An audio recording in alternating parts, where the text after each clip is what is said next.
Nebraska Art of the Man.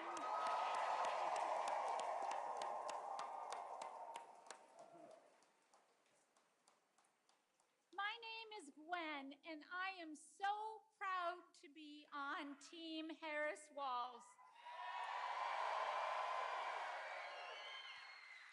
I've been married to Tim for 30 years. And you know, one of the things that prepared me most for life in politics was being married to a Nebraska football coach.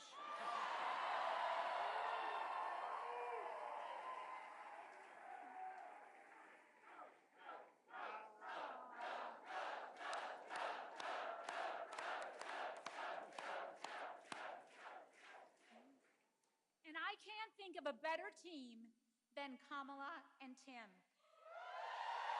Right? They've both spent their careers fighting for middle-class families. Yeah? Families like the ones they grew up in. They want to give everyone a chance, absolutely everyone a chance, to chase the American dream.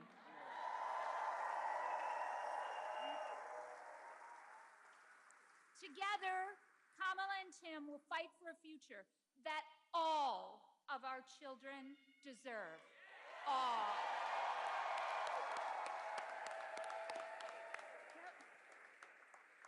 Now, it's been just a little more than a week since Tim joined the ticket, so I wanted to give you just a little bit of an introduction. I know it has been quite a week, I have to say.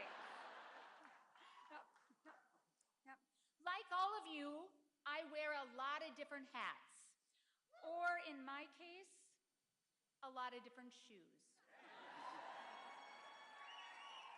I'm a mom, I'm a sister, a friend, a retired military spouse. And right now, I'm the First Lady of Minnesota.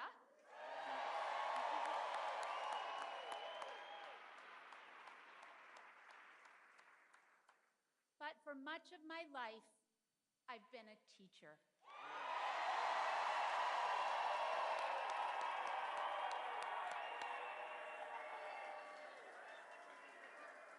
Wait, you...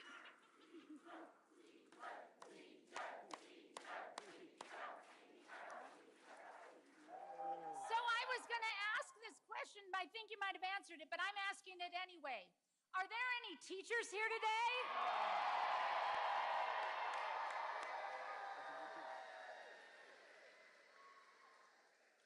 I would just like to say thank you for your work.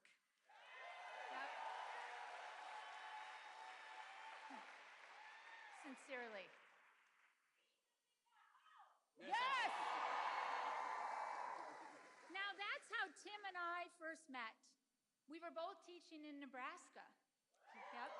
He taught social studies, you might know that, and I taught English. In fact, two of my former English colleagues are right here with us today, up in that box.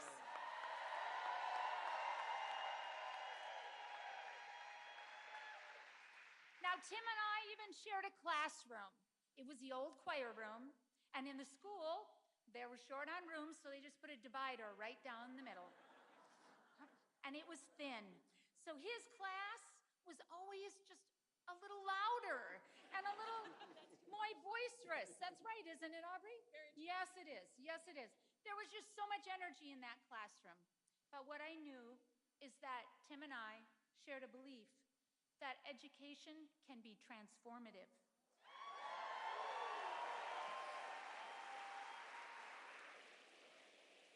And we saw it firsthand, and we still see it firsthand. There was a student named Waylon, and Waylon was a football player on the team Tim coached and a student in my English classroom. Guess where he'd rather be? That's my story. He was brilliant on the football team, but difficult in my classroom.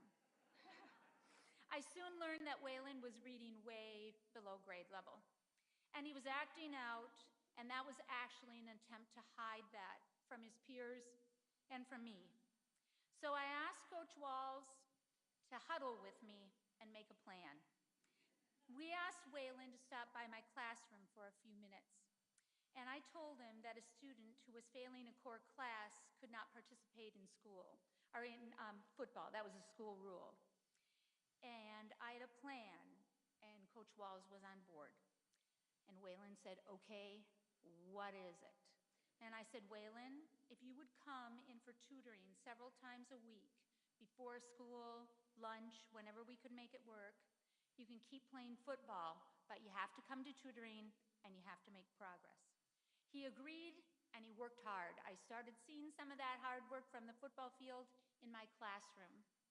Waylon's reading began to improve, and he continued the tutoring even after the season ended.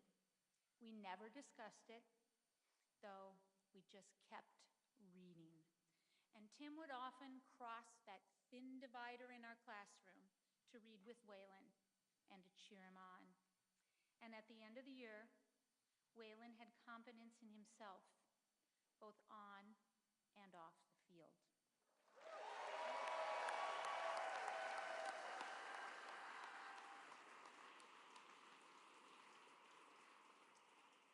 He graduated from high school, and educators, you know what that feels like.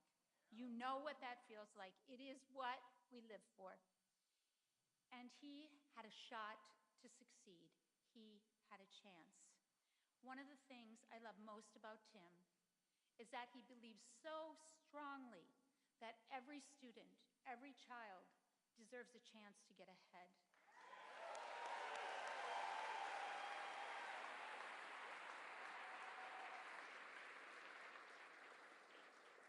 That's what teachers know, and that's what we know in schools today. We have some former students here today who experienced this. It's a commitment that I know Vice President Harris shares, and it is a vision that they will fight for every single day in the White House.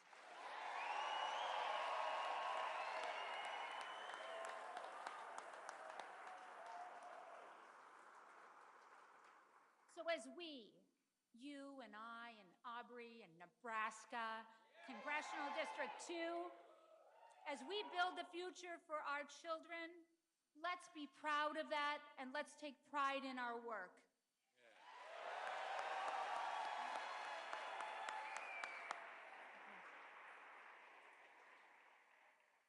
Now, you might not know my mom, but I bet you kind of know my mom. And she used to say to me, Gwen, do the work that is in front of you. And when I was in 6th grade, or about that time, I thought that meant the dishes. But I learned that wasn't exactly what it meant. It's advice that is both thoughtful and actionable. So I'm asking you here today, Nebraska, to join me in doing the work that is in front of us. Yeah. Will you?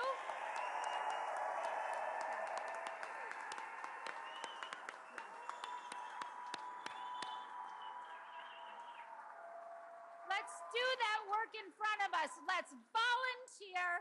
Let's door knock. Let's sign up. Let's bring volunteers together. Bring a friend. Donate. Talk to people in parking lots. Make the phone calls. Bake brownies for those who are making the phone calls. Drive people where they need to go. Let's do whatever needs to be done. Let's watch that work in front of us that our country needs, that Nebraska needs, that we need. And together, we are going to win this thing.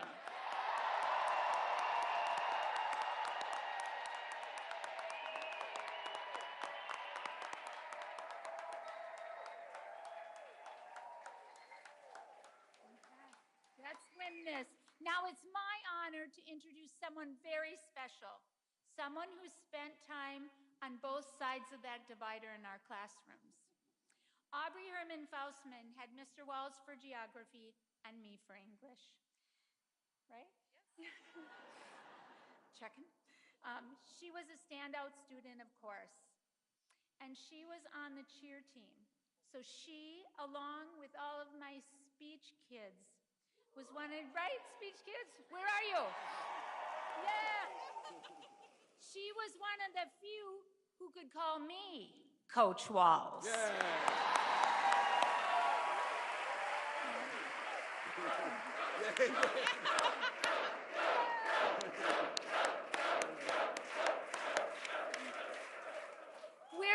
delighted that you're all here today, and especially that she's here with us today. So let's give a warm Nebraska welcome, like you know how to do, to Aubrey Faustman. Yeah.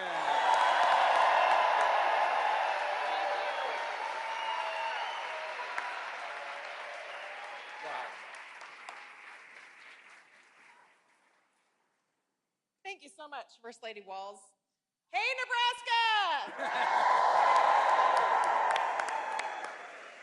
As you heard, my name is Aubrey, and it's such an honor to be here today to welcome Governor Walz back home to Nebraska. Or Mr. Walz, as I used to call him when he was my high school geography teacher. Now, Mrs. Walz, she was my high school English teacher, cheer coach.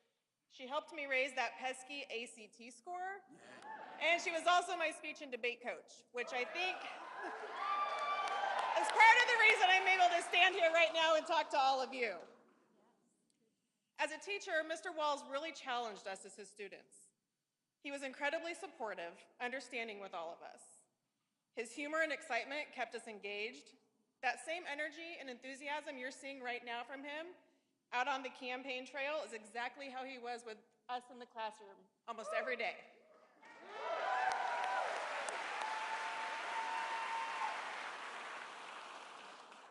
Mr. Walz has a great sense of humor. He's just a common sense, voice of reason, steady guide. And I think that's exactly what we need right now.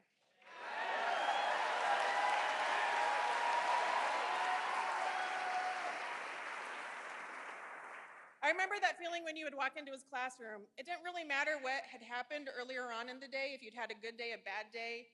You walked into his room and you immediately felt comfortable. He put you at ease, you could focus, you could learn, and we probably laughed a lot too. The first thing I said to my husband when Governor Walz was announced as Vice President Harris's running mate was, I cannot wait for the rest of the country to get to know this guy.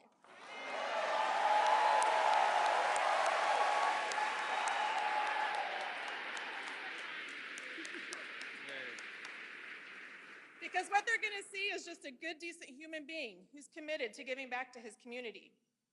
He served our country honorably as a veteran in the National Guard.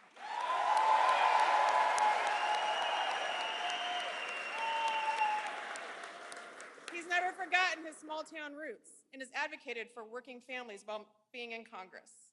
As governor, he's cut taxes and lowered health care costs. Yes. He's an advocate for women's reproductive rights.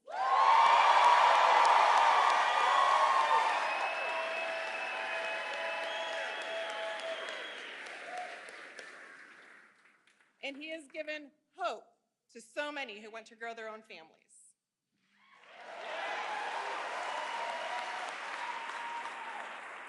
He's still the same champion and coach for the countless of students like me whose lives he touched.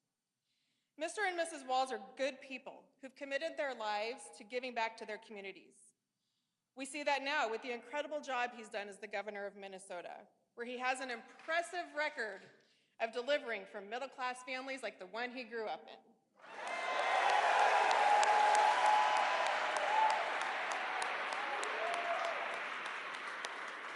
He signed the largest tax cut in state history, passed the largest infrastructure bill in Minnesota history, and with bipartisan support, he cut insulin costs to $35 a month to many Minnesotans.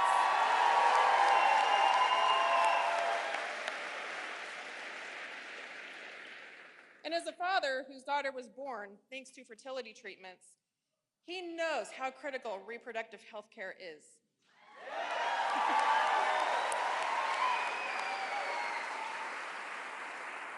Which is why he made Minnesota the first state to pass a law codifying abortion rights after Donald Trump overturned Roe v. Wade.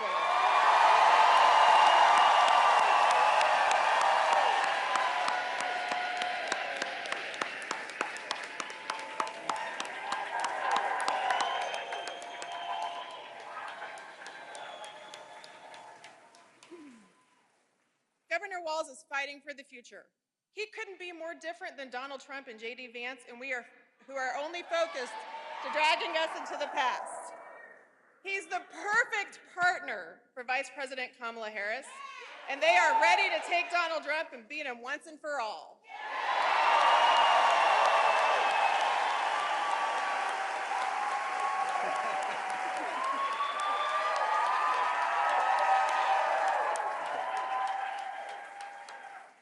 Now it's on all of us to put in the work to send Vice President Harris and Governor Walz to the White House. So let's get to work.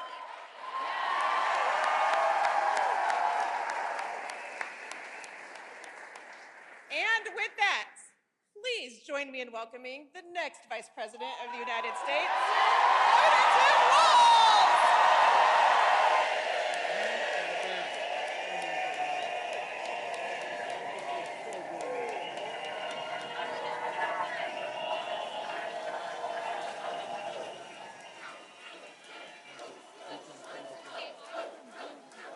Oh, yeah.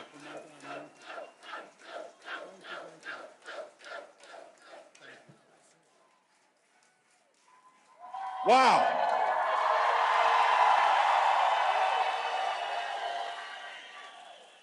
Well, hello, Nebraska. So, thank you. There's nothing as a teacher that makes you prouder than to see the success of one of your former students and to have Aubrey here. So thank you, Aubrey. And can I just say, Nebraska, my God, Jade Dorsey's voice, holy smokes.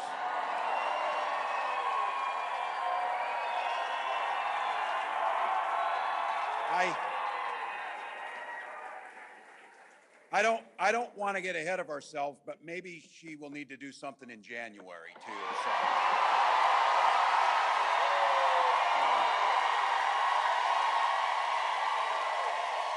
Wow.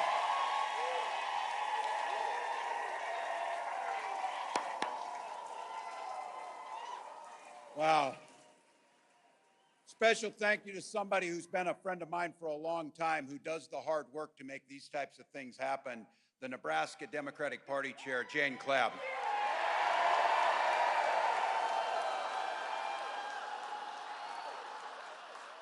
And her husband, Scott, who's along for the ride. So, Jane, so incredible.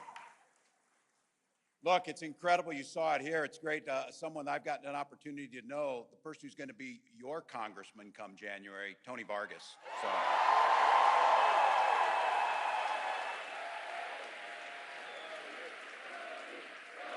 Yeah.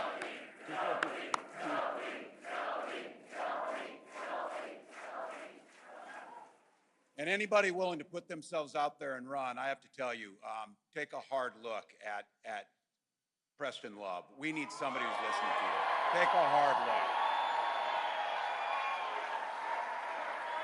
Take a hard look. Well, I have to admit, it feels pretty good to be back home. So you might have seen, yeah, things got pretty exciting for me over the last 10 days, but not just for me. If you didn't notice, few people showed up in Philly last week. And then about 12,000 showed up, many thousands walking for miles in the heat to a field in western Wisconsin.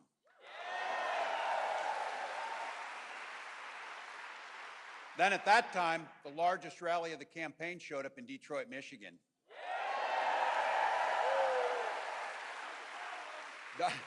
Donald Trump said it was AI. You know what won't be AI? Their ballots come November will not be AI.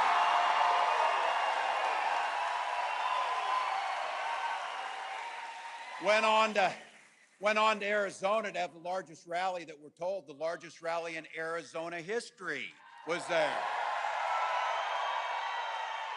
And then get this, in Nevada, it was 109 degrees. 12,000 people showed up for that event. 4,000 people waited in line. 4,000 people waited in line.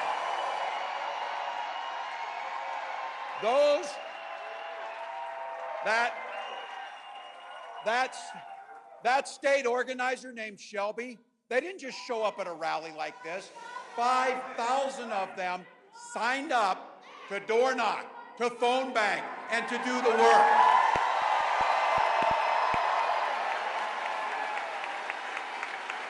Now, Shelby ended up going to urgent care to get an IV because it was 109 degrees out. She knows what this is about. She knows what's at stake. Look, those tens of thousands across this country showed up for the very same reason that you took. You could have been anywhere on a beautiful Nebraska Saturday in late summer, but you chose to be here.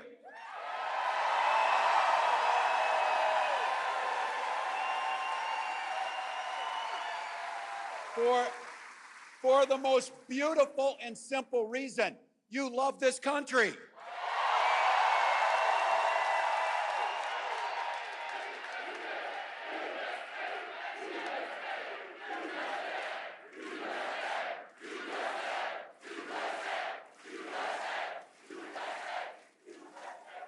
Look, I know firsthand about this place. The people in this state are decent people who show kindness, who show generosity. And you know what I also know about this state? Nebraskans don't fear the future. You make the future.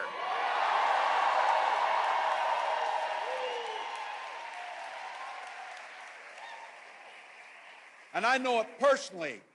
I was born in West Point. I went to elementary school in Valentine, and I graduated from a town of 400 named Butte.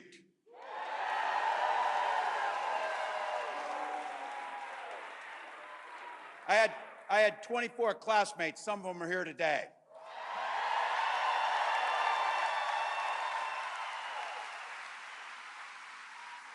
Folks from that town. And I just want to say this. I don't know what their politics are, but I've known their friendship, I've known their kindness, and when our family was down on the luck, they were there for us. I hope I've done the same for them.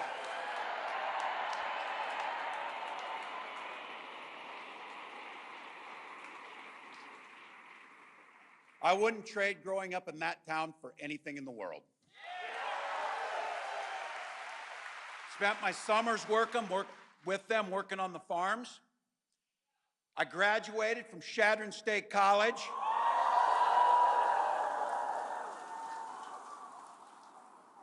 For folks outside of Nebraska, you usually refer to it as Yale of the Midwest.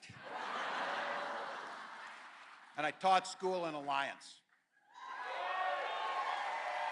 Now here I have to be a little careful. I grew up, as all of you, bleeding Nebraska red and true blue Husker fan. But now I'm but now I'm the governor of Gopher Nation. So I know. Look, I'm gonna play it safe. Go Mankato West Scarlets. Never close the yearbook. Never close the yearbook. Look, my mom and dad and those people I grew up with, they taught me some things in those communities. Show generosity towards your neighbor. Work for a common good. They also taught us, and this is for all the people outside of Nebraska, they taught us that chili and cinnamon rolls is the most...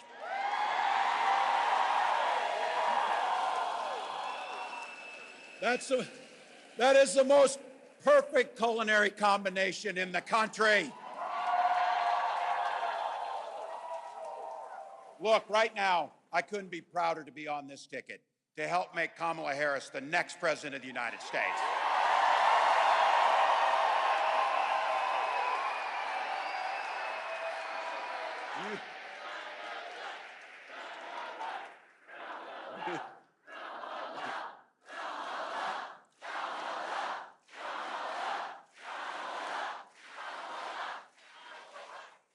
I'm taking these guys with me everywhere we go. Look, you've heard the vice president say this. She said, only in America could a woman from Oakland, California, who worked shifts at the local McDonald's while she got her degree, be our nominee for president of the United States.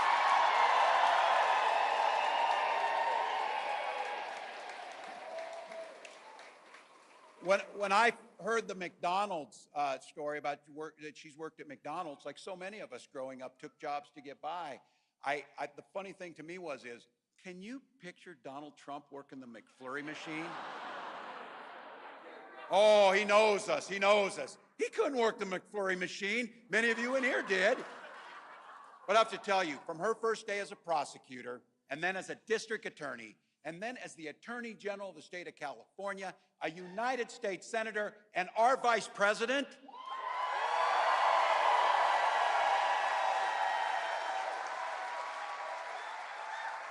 Kamala Harris has been on your side fighting for you every step of the way.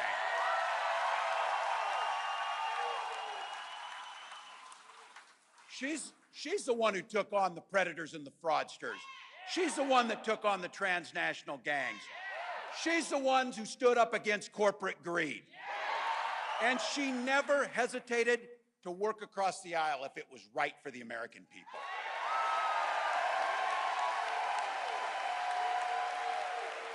For all the things she's done over the last 10 days, I have to tell you one of the things I'm most grateful for. She has brought the joy out in this country. Smile.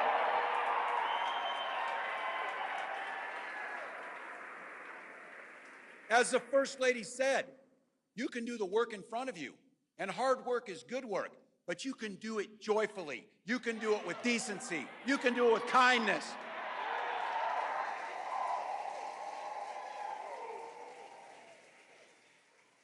And my community, this state, taught me a little something about a shared commitment.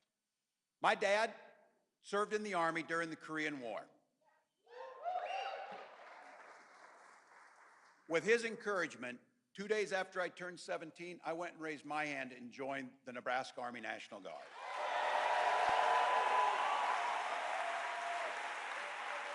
I had the privilege of wearing this nation's uniform for 24 years.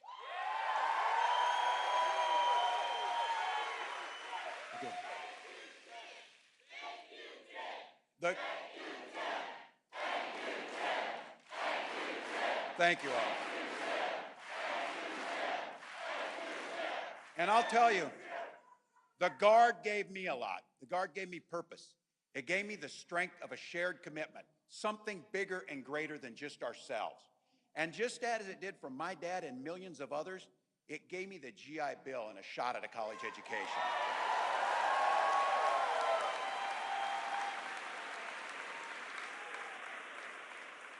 My dad was a teacher. Both my brothers and my sister were teachers. 3 out of 4 of us married teachers. My wife's parents are teachers. 3 of 4 of her siblings are teachers.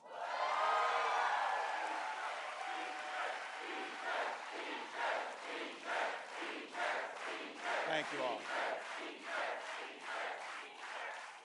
For 20 years, I had the privilege of teaching in our public schools, teaching high school social studies and coaching football.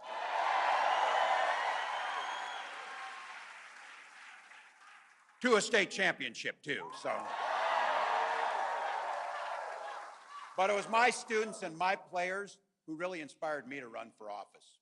They saw in me what I was hoping to instill in them, a commitment to the common good and a belief that one person truly can make a difference, each and every one of us. So in 2006, 42-year-old with little kids teaching, I took a leap and ran for Congress. I didn't know it at the time, but in that district that I ran in, there had been one other Democrat since 1892. But even though that district was red, my neighbors graced me with the opportunities to represent them in the United States House of Representatives. And for 12 years, I worked bipartisanly on issues like Veterans Affairs, like agriculture and farm bills, and growing rural economies. I learned how to compromise without compromising my values. As governor of the great state of Minnesota, I took all those experience and skills to tackling some of the most difficult challenges that our state faces. But more than anything else, just like here in Nebraska, Minnesota's strength comes from our values. Values of working together, seeing past differences, and always be willing to be a neighbor to lend a helping hand.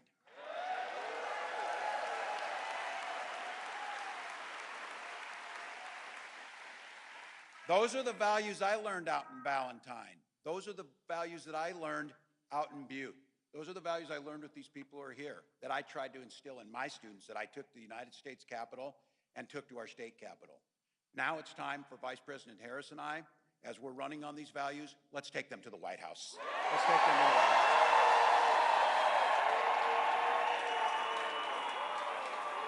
House. It's time. It's time. Yesterday, Vice President Harris rolled out a plan to start building an opportunity economy during our first 100 days in office. Cutting taxes, not for the billionaires, but for the folks in this room in the middle class. Taking on those who will price gouge at the grocery stores and other stores. Lowering the cost of rent and the opportunity to own your own home. Continuing to cut the costs of prescription drugs that we all depend on. And just like we did in Minnesota, relieving medical debt that straps millions of people. Now look, we're positive, but I think we all know Donald Trump sees the world a little differently. You think he would understand the importance of Carhenge as a historical relic?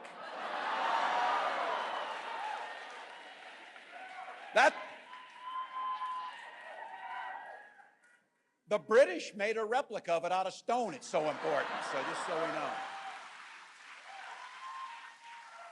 Or do you think he would know the joy of tubing and swimming the Niobrara as we do in the summer?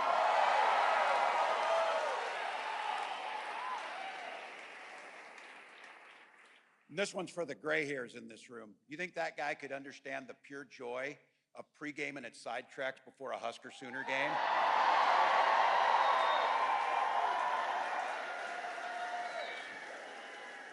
All I can say about that, too, is I'm glad there weren't video cameras around at the time.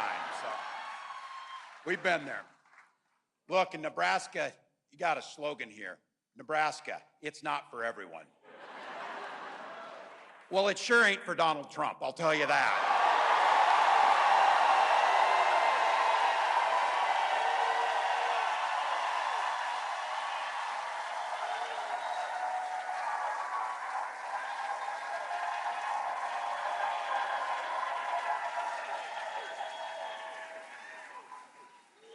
This guy is the opposite of everything here. Every opportunity he has, he weakens our country to strengthen his own hand. He mocks our laws. He sows chaos and division amongst us. And that's not even counting the time he was president. So look, I want to be clear, because I know where I'm at and I know my family. Many of you can probably remember when Republicans talked about freedom, they meant it. They would have never turned their back on our allies.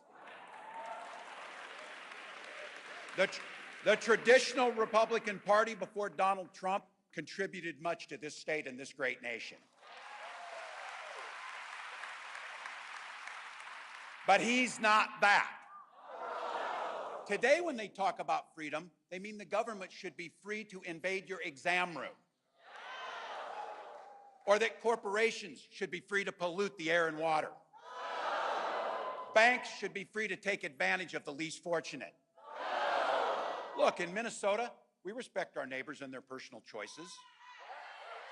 Here in Nebraska, it's the same way. We might not make those choices for ourselves, but we live by the golden rule. And that golden rule is, mind your own damn business.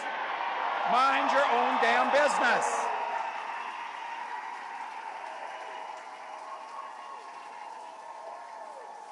Look, I know this state. The kindness, generosity. I also know there's a libertarian bent. You don't need government to tell you about your health care. You don't need government to pick your books out that you can read. Look, folks, this becomes really personal. And for me, this idea about the healthcare decisions we make and the choices about our family, that's your family. You don't need me, you don't need Donald Trump, you don't need anyone in government telling you about your family. But that's exactly what they're doing. That is exactly what they're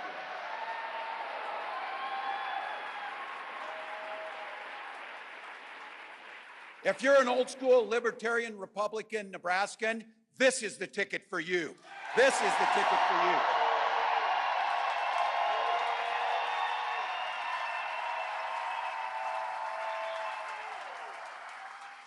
When my wife and I decided we want to have kids, we spent years in fertility treatments. And for those of you, you may not have done it yourself, but I guarantee you know somebody who's been through this. And you know the nightmare of waiting for the calls after the treatment, praying that it comes out right, and then that pit in your stomach and that blackness that comes over you when once again it failed. And year after year, you're trying to just have that child.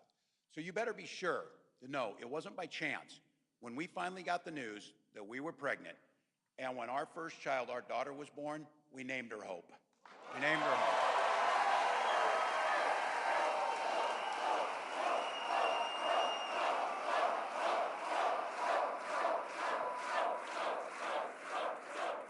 So when this ticket talks about freedom, we mean the freedom to make your own healthcare decisions. Make them yourself. And we mean that your children should be free to go to school without worrying about being shot dead in their classroom.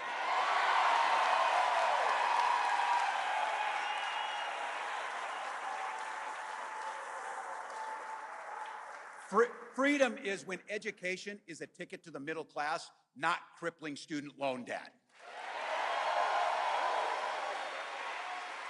Freedom, where the air is clean, the water is pure, and your communities are safe. And the freedom to settle our political differences, not by violence, but at the ballot box in November.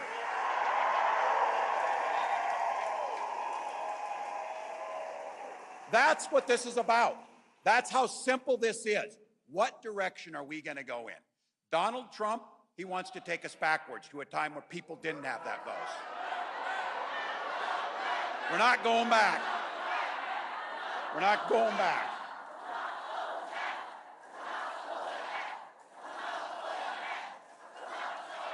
And look, when he tries to play dumb about this 2025 plan, I coached football for enough years. When somebody takes the time to draw up a playbook, they plan on using it. He knows what this will do: restrict our freedoms, rig the economy for the ultra rich by punishing the middle class. If he returns to the White House, he's going to pick up just where he left off. But the people around him who worked with him the first time are already telling us it will be much, much worse. Raising costs on you while making it easier for billionaires. Repealing the Affordable Care Act so we can go back to pre-existing conditions and making it impossible to get health care. And they're very clear about this. They're very clear. Gut Social Security and Medicare for those tax cuts for the wealthy, and ban abortion across this country. We know in this room abortion is health care, and again, that's your decision to make. That's your decision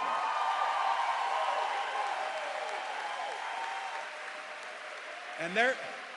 And look, they're super concerned with our bedrooms. They're super concerned with our exam rooms. They're super concerned about our libraries.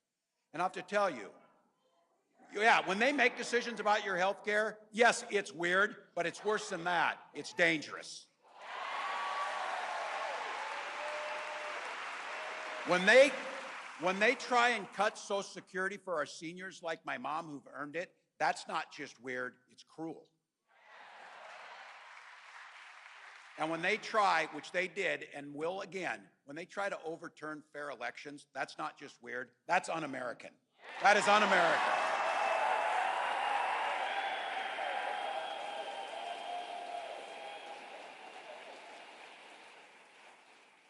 And this idea about knowing us, let me ask you something on this. Do you think JD Vance knows one damn thing about Nebraska? He's going to be here next week. You think he's ever had a runza?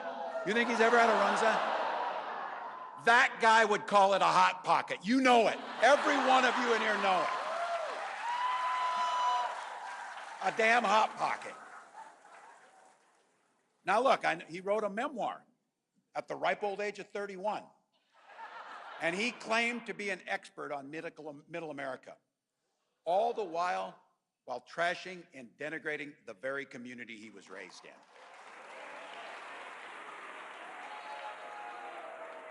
Look, folks, in the heartland and in Nebraska and in Minnesota, we don't need a Yale-educated philosophy major backed by billionaire venture capitalists to tell us who we are. We know who we are. We know who our neighbors are.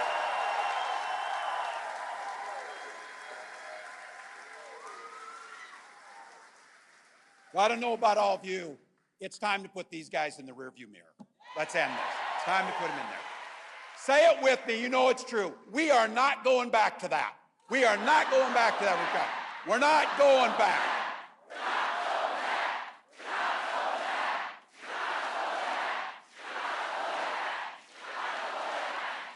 So look, over the next 80 days, Vice President Harris and I will be across this country. Tomorrow, I'll be up working Western Pennsylvania. And I guarantee you, Western Pennsylvania knows a little about football and they know a little about neighborliness too up there.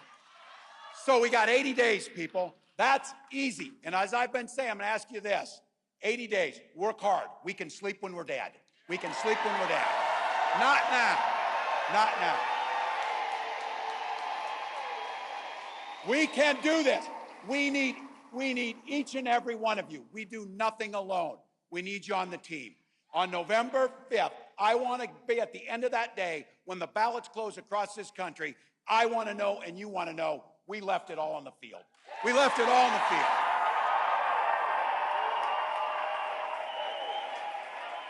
Leave it on the field.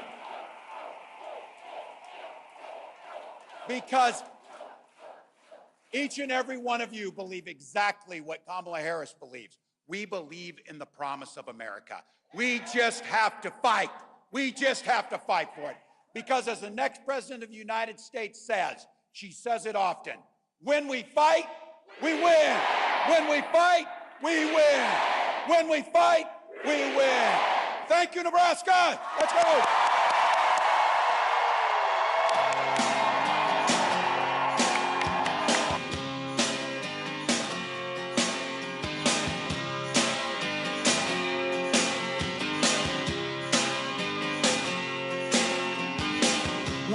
Born in a small town and I live in a small town.